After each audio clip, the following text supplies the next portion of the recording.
ಲಕ್ಷ್ಮಿಯ ಕಡೆ ಇರುವಂತಹ ಗೃಹಿಣಿಯನ್ನ ಪತ್ತೆ ಹಚ್ಚುವುದು ಹೇಗೆ, ಯಾವ ರೀತಿ ಇರ್ತಾರೆ, ಅವರ ಕಾಗುಣದಿಂದ ಮನೆತನ ಹೇಗೆ ಏಳಿಗೆ ಆಗುತ್ತೆ, ಮನೆಯಲ್ಲಿ ಸುಖ ಶಾಂತಿ ಸಮೃದ್ಧಿ ಎಲ್ಲ ರೀತಿ ಹೇಗೆ ನೆಲೆಸುತ್ತೆ.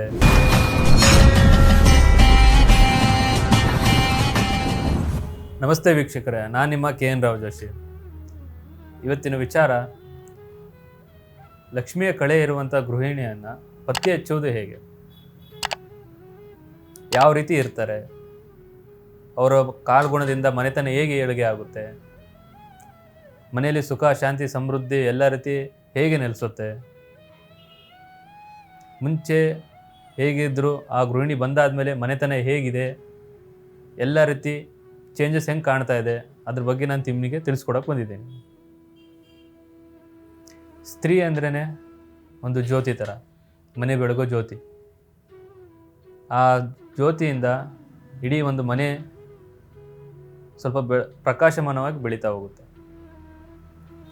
ಒಂದು ಸ್ತ್ರೀಯಿಂದ ಮನೆ ಏಳಿಗೆ ಕೂಡ ಆಗ್ಬೋದು, ಮನೆ ನಾಶನೂ ಕೂಡ ಆಗ್ಬೋದು.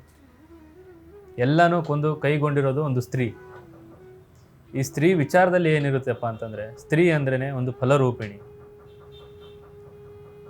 ಒಂದು ಆದಿಶಕ್ತಿ ಅಂತಲೂ ಕೂಡ ಕರಿಬೋದು ಇವರನ್ನು. ಸ್ತ್ರೀ ಎಲ್ಲಿರ್ತಾರೆ ಅಲ್ಲಿ ಲಕ್ಷ್ಮೀದೇವಿಯ ಅಂಶ ಹೊಂದಿರುತ್ತೆ. ಅಲ್ಲಿ ಇವರ ಕಾಲ್ಗುಣದಿಂದ ಇವರು ಏನೇ ಒಂದು ಕೆಲಸ ಕಾರ್ಯಗಳು ಮಾಡಿದ್ರು ಕೂಡ, ಇಂಥ ಲಕ್ಷ್ಮೀ ಕಳೆ ಇರುವ ಸ್ತ್ರೀಯಿಂದ ಏನೇ ಒಂದು ಪೂಜೆ ಪುನಸ್ಕಾರ ಮಾಡಿಸಿದ್ರು ಕೂಡ ಅವರಿಗೆ ಏಳಿಗೆ ಆಗುವ ಸಂದರ್ಭ, ಮನೆಯಲ್ಲಿ ಶಾಂತಿ ನೆಮ್ಮದಿ ಸುಖ ಎಲ್ಲ ರೀತಿ ಇರುತ್ತೆ. ಇರುವಂಥ ದಾರಿದ್ರ್ಯತನ ನೋವು ಕಷ್ಟ ಎಲ್ಲ ರೀತಿ ನಿವಾರಣೆ ಆಗ್ತಾ ಹೋಗುತ್ತೆ. ಇವರನ್ನ ಅದೃಷ್ಟ ಲಕ್ಷ್ಮಿ ರೂಪದಲ್ಲಿ ಕೂಡ ನಾವು ಹೇಳ್ಬೋದು. ಈ ಲಕ್ಷ್ಮೀ ಕಳೆ ಇರುವ ಸ್ತ್ರೀಯನ್ನು ಹೇಗಪ್ಪ ನಾವು ನೋಡೋದು ಅಂತಂದರೆ, ಅವರ ಮುಖದಲ್ಲಿ ಒಂದು ಕಳೆ ಇರುತ್ತೆ, ಒಂದು ತೇಜಸ್ಸಿರುತ್ತೆ, ಚೂಪನೆಯ ಮೂಗು, ಗರುಡನ ಕಣ್ಣುಗಳು, ದಪ್ಪವಾದ ಉಬ್ಬು, ದೊಡ್ಡದಾದ ಹಣೆ, ಈ ರೀತಿ ವಿಚಾರದಲ್ಲಿ ಇರುತ್ತೆ ಇವರಿಗೆ. ಮತ್ತು ಅವರು ಗಲ್ಲಕ್ಕೆ ಅರಿಶಿಣ, ಹಣೆಗೆ ಕುಂಕುಮ, ಕೈಯಲ್ಲಿ ಹಸಿರು ಬಳೆ, ಜಡೆಯಲ್ಲಿ ಹೂವು, ಇದು ಯಾವಾಗಲೂ ಸದಾ ಅವರಲ್ಲಿ ಇದ್ದೇ ಇರುತ್ತೆ. ಈ ವಿಚಾರದಿಂದ ಏನಾಗುತ್ತಪ್ಪ ಅಂತಂದರೆ, ಇಂಥವರಿಂದ ಅವರು ಸದಾ ದೇವರ ಧ್ಯಾನ ದೇವರ ಪೂಜೆ ಇದರಲ್ಲೇ ತೊಡಗ್ತಾ ಇರ್ತಾರೆ. ಅವರು ದೇವರ ಕೆಲಸ ಅಂದರೆ ಸಾಕು, ಅವರು ಎಲ್ಲದಕ್ಕಿಂತ ಮುಂದೆ ಬಂದು ಇರ್ತಾರವರು. ಇಂಥ ಸ್ತ್ರೀಯಿಂದ ಪೂಜೆ ಮಾಡೋದ್ರಿಂದ ಎಲ್ಲ ರೀತಿ ಅನುಕೂಲಕರ ಸ್ಥಿತಿಯಲ್ಲಿರುತ್ತೆ. ಈ ವಿಚಾರದಿಂದ ತಾಯಿ ಲಕ್ಷ್ಮೀದೇವಿನೇ ಆ ಮನೆಯಲ್ಲಿ ವಾಸಸ್ಥಾನವಾಗಿರ್ತಾಳೆ. ಮತ್ತು ಅವರಿಗೆ ಪದ್ಮಿನಿ ಜಾತಿಯ ಸ್ತ್ರೀ ಅಂತಲೂ ಕೂಡ ಹೇಳ್ಬೋದು ನಾವು ಇವರಿಗೆ.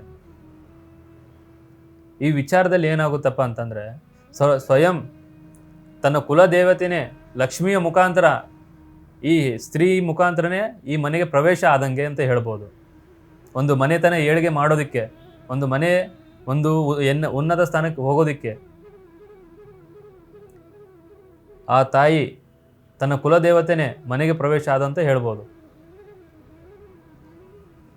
ಇವರಿಂದ, ಇವರ ಮನೆತನದಿಂದ ಏನೇ ಒಂದು ಕೆಲಸ ಕಾರ್ಯ ಶುಭ ಕಾರ್ಯಗಳಲ್ಲಿ ಏನೇ ಒಂದು ಪ್ರಾರಂಭಗೊಂಡ್ರೂ ಕೂಡ ಎಲ್ಲ ರೀತಿ ಏಳಿಗೆ ಆಗುವಂಥ ಚಾನ್ಸಸ್ಗಳು ಕೂಡ ತುಂಬ ಇದೆ. ಇದರ ಜೊತೆಗೆ ಎಲ್ಲ ಸ್ತ್ರೀ ಕೂಡ ಲಕ್ಷ್ಮೀ ಕಳೆಯನ್ನು ಹೊಂದಿರಲ್ಲ. 100ರಲ್ಲಿ 20% ಮಾತ್ರ ಈ ಲಕ್ಷ್ಮೀ ಕಳೆಯನ್ನು ಹೊಂದಿರ್ತಾರೆ. ಇದರ ಜೊತೆಗೆ ಸದಾ ಆಚಾರ ವಿಚಾರ ಪೂಜೆ ಪುನಸ್ಕಾರದಲ್ಲಿ ತೊಡಗ್ತಾನೆ ಇರ್ತಾರೆ ಇವರು. ಇಂಥ ಕಳೆ ಇಂಥ ತೇಜಸ್ಸು ಇರುವ ಸ್ತ್ರೀಯನ್ನು ಯಾವತ್ತೂ ಕೂಡ ದಂಡಿಸಬಾರ್ದು, ನೋಯಿಸಬಾರ್ದು, ಅಳಿಸಬಾರ್ದು. ಮುಖ್ಯವಾಗಿ ಇದರಿಂದ ಏನಾಗುತ್ತೆಪ್ಪ ಅಂತಂದರೆ, ಮನೆಯಲ್ಲಿ ದಾರಿದ್ರ್ಯತನ ಉಂಟಾಗ್ತಾ ಹೋಗುತ್ತೆ. ಅದೃಷ್ಟ ಲಕ್ಷ್ಮಿಯನ್ನು ದರಿದ್ರ ಲಕ್ಷ್ಮಿ ರೂಪದಲ್ಲಿ ಕನ್ವರ್ಟ್ ಆಗ್ತಾ ಹೋಗುತ್ತೆ. ಇದರಿಂದ ಎಲ್ಲನೂ ಕೂಡ ಸುಖ, ಶಾಂತಿ, ಸಮೃದ್ಧಿ ಅಂತ ಜೀವನನೂ ಕೂಡ ನಶ್ವರ ರೂಪದಲ್ಲಿ ಹೋಗ್ತಾ ಹೋಗುತ್ತೆ. ನೀವು ಅಂದುಕೊಂಡ ಕೆಲಸ ಕಾರ್ಯಗಳು ಎಲ್ಲ ವಿಘ್ನ ಆಗ್ತಾ ಹೋಗುತ್ತೆ. ನೀವು ಏನೋ ಒಂದು ಕೆಲಸ ಹೋಗ್ತಾ ಇರ್ತೀರಿ, ಆ ಕೆಲಸದಲ್ಲಿ ಅಡೆತಡೆಗಳು ಆಗ್ತಾ ಹೋಗುತ್ತೆ. ಒಟ್ಟಿನಲ್ಲಿ ದುರಾದೃಷ್ಟ ನಿಮ್ಮ ಬೆನ್ನಿಗೆ ಹತ್ತಿ ಬಿಡುತ್ತೆ.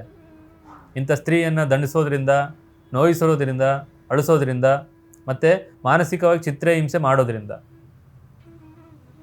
ಇದಕ್ಕೋಸ್ಕರ ಹೇಳ್ತಾ ಇದ್ದೀನಿ, ಇಂಥ ಕಳೆ ಇರುವ ಸ್ತ್ರೀಯನ್ನು ಯಾವತ್ತೂ ಕೂಡ ದೂಷಿಸಬೇಡಿ. ಒಂದು ಸ್ವಂತ ಮಗಳಾಗಿ, ಅವ್ರ ಮನೆಯವರಾಗಿ ಎಲ್ಲ ರೀತಿ ನೋಡ್ಕೊತ ಹೋಗಿ, ಎಲ್ಲನೂ ಕೂಡ ಒಳ್ಳೆಯದಾಗ್ತಾ ಹೋಗುತ್ತೆ. ಸಕಲ ಸಂಪತ್ತು ನಿಮ್ಮದಾಗುತ್ತೆ. ಮತ್ತು ಇದರಿಂದ ನಿಮಗೆ, ನಿಮ್ಮ ಜೀವನಕ್ಕೆ, ನಿಮ್ಮ ಮುಂದಿನ ತಲೆಮಾರಿಗೂ ಕೂಡ ಒಳ್ಳೆಯದಾಗ್ತಾ ಹೋಗುತ್ತೆ.